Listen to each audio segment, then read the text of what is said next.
Hello friends, आप सभी का स्वागत है हमारे शिक्षा हब के ऑनलाइन प्लेटफॉर्म पर।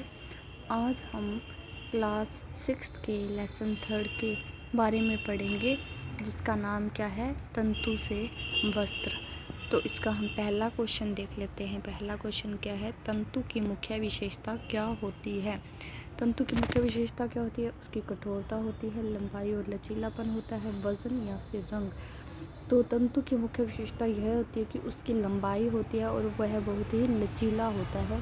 तो ऑप्शन बी इसका सही आंसर होगा। नेक्स्ट क्वेश्चन हम देख लेते हैं, जिनिंग प्रक्रिया में क्या किया जाता है। जिनिंग प्रक्रिया में धागा बनाया जाता है, बीज अलग किया जाता है, रंगाई की जाती है या बुनाई की जाती है। तो जिनिंग प्रक्रिया एक ऐसी प्रक्रिया है जिसमें कपास से बीजों को अलग किया जाता है। तो सही आंसर क्या होगा, बीज अलग करना। ऑप्शन बी इसका सही आंसर होगा। नेक्स्ट क्वेश्चन हम देख लेते हैं, कताई में तंतु को मोड़ने से क्या होता है। जब हम कताई करते हैं तंतुओं की, तो उसमें हम तंतुओं को अलग अलग प्रकार से मोड़ते हैं। तो उससे क्या होता है, रंग बदलता है, मजबूती बढ़ती है, लंबाई घटती है या वजन बढ़ता है।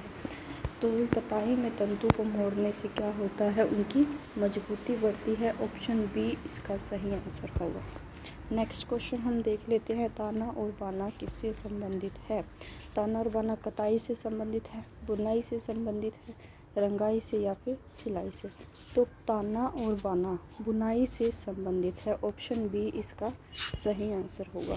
नेक्स्ट क्वेश्चन हम देख लेते हैं, प्राकृतिक तंतु का स्रोत क्या होता है, कि हमें प्राकृतिक तंतु कैसे मिलते हैं। मशीनों से, रसायन से, प्रकृति से या फिर प्लास्टिक से। प्राकृतिक तंतु हमें कहाँ से मिलते हैं, प्रकृति से मिलते हैं। ऑप्शन सी इसका सही आंसर होगा। नेक्स्ट क्वेश्चन हम देख लेते हैं, ऊन की गुणवत्ता किस पर निर्भर करती है। जो भी हमें ऊन प्राप्त होती है वह उसकी गुणवत्ता क्या है, उसके गुण क्या है, यह किस पर निर्भर करते हैं। ये जानवर के आकार पर निर्भर करते हैं, बालों की मुलायमता पर, मौसम पर या फिर पानी पर। तो बालों की मुलायमता पर ऊन की गुणवत्ता का पता चलाया जा सकता है। तो ऑप्शन बी इसका सही आंसर है। नेक्स्ट क्वेश्चन हम देख लेते हैं, रेशम किस अवस्था से प्राप्त होता है। रेशम कहाँ से प्राप्त होता है, अंडे से, लार्वा से, कोकून से या फिर कीट से। तो रेशम हमें कोकून से प्राप्त होता है। ऑप्शन सी इसका सही आंसर होगा। नेक्स्ट क्वेश्चन, हैंडलूम किससे चलता है। हैंडलूम को हम कैसे लिखेंगे, हैंडलूम। तो इसमें देख लेते हैं कि पहले क्या आ रहा है, हैंड माने हाथ। तो ऑप्शन बी इसका सही आंसर होगा। हैंडलूम किससे चलता है, हाथ से चलता है। पावर लूम किससे चलता है। पावर लूम किससे चलता है, हाथ, बिजली, हवा या पानी। तो पावर यानी पावर सप्लाई यानी लाइट। तो बिजली से। ऑप्शन बी इसका सही आंसर होगा। नेक्स्ट क्वेश्चन हम देख लेते हैं, जूट के जो तंतु है वो हमें कहाँ से मिलते हैं, जड़, तना, पत्ता या फिर फल। तो जूट के तंतु हमें कहाँ से मिलते हैं, तने से। ऑप्शन बी इसका सही आंसर होगा। नेक्स्ट क्वेश्चन हम देख लेते हैं, कताई में कौन सा उपकरण उपयोग होता है।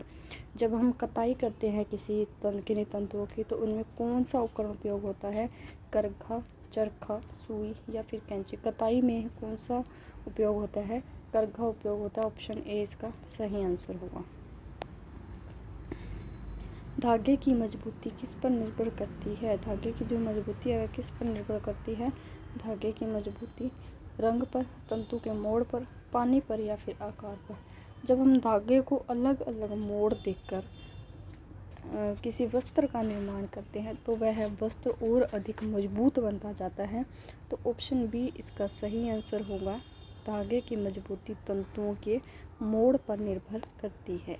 नेक्स्ट क्वेश्चन हम देख लेते हैं, रेशम उत्पादन को क्या कहते हैं। रेशम उत्पादन को कृषि, सेरिकल्चर, कताई या बुनाई। तो ऑप्शन बी इसका सही आंसर होगा।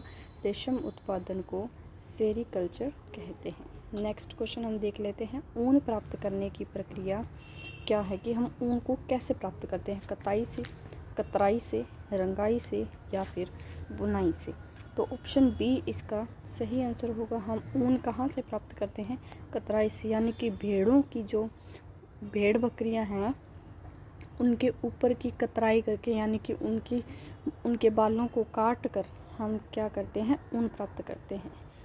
नेक्स्ट क्वेश्चन हम देख लेते हैं, जूट उत्पादन में रेटिंग का क्या कार्य है। रेटिंग क्या होता है, जूट उत्पादन में कि हम जूट को कैसे अलग कर सकते हैं, सुखाकर, तंतु अलग कर कर, काट कर या फिर रंगना। तो ऑप्शन बी इसका सही आंसर होगा। तंतुओं को हम काट कर अलग कर कर जूट उत्पादन बना सकते हैं। कपास के रेशे किससे जुड़े होते हैं? जो कपास हमें प्राप्त होती है वो किससे जुड़ी होती है? जड़ से, बीज से, पत्ते से या फिर तने से? तो कपास वो है बीज से जुड़ी होती है, तो ऑप्शन बी इसका सही आंसर होगा। नेक्स्ट क्वेश्चन हम देख लेते हैं। धागा जो बनाने की प्रक्रिया है क्या कहलाती है? धागा कैसे बनता है? बुनाई से, कताई से, रंगाई से या सिलाई से? धागा बनाने की प्रक्रिया क्या कहलाती है? धागा बनाने की प्रक्रिया कताई कहलाती है। ऑप्शन बी इसका सही आंसर होगा। नेक्स्ट क्वेश्चन हम देख लेते हैं। बुनाई में ताना किस दिशा में उपयोग होता है? जब हम बुनाई करते हैं तो उसमें ताना और बाना दो यूज होते हैं। जो ताना है वो किस दिशा में यूज होता है? वो होता है लंबाई की दिशा में। ताना किस दिशा में यूज होता है? लंबाई की दिशा में ताने का उपयोग होता है, जिसे हम क्या कहते हैं? ताना कहते हैं। तो ऑप्शन बी इसका सही आंसर होगा। नेक्स्ट क्वेश्चन हम देख लेते हैं। बाना किस दिशा में यूज़ होता है? इसी तरह बाना कैसे यूज़ होता है? क्षैतिज दिशा में बाने का उपयोग होता है। और शायद मैंने इसका आपको आंसर गलत बता दिया। ताना जो है लंबवत उपयोग होता है। तांबा क्या होता है? लंबवत, यानी लंबाई में ताने का उपयोग होता है। ऑप्शन बी इसका सही आंसर होगा। नेक्स्ट क्वेश्चन हम देख लेते हैं। कपास के लिए कौन सी जलवायु उपयोग होती है? कपास जो है, जब हम कपास को बोते हैं या काटते हैं तो उसके लिए सबसे उपयुक्त जलवायु कौन सी होती है? गर्मी की जो जलवायु है, यानी गर्म जलवायु सबसे उपयुक्त होती है। तो ऑप्शन बी इसका सही आंसर होगा। नेक्स्ट क्वेश्चन हम देख लेते हैं। ऊन में गर्मी बनाए रखने का कारण क्या है? ऊन में जब हम सर्दियों में गर्म कपड़े पहनते हैं वो अधिकतर ऊन के बने होते हैं, लेकिन ऊन जो है हमें हमेशा गर्म रखती है। तो इसका मेन कारण क्या है कि वो हमेशा हमें गर्म रखती है? तो इसमें क्या है? हवा फंस जाती है। इससे हवा एक बार अंदर घुस जाती है लेकिन वापस बाहर नहीं निकल पाती। तो हवा फंसना इसका गर्मी बनाए रखने का मेन कारण है। नेक्स्ट क्वेश्चन हम देख लेते हैं। रेशम का धागा कैसे होता है? खुरदरा, मुलायम, कठोर या फिर मोटा? रेशम का जो धागा है वो सिल्की होता है, मुलायम होता है। तो ऑप्शन बी इसका सही आंसर होगा। नेक्स्ट क्वेश्चन हम देख लेते हैं। कृत्रिम तंतु का उदाहरण कौन सा है? जो कृत्रिम तंतु हम बनाते हैं उसका उदाहरण कौन सा है? कपास, ऊन, नायलॉन या फिर जूट?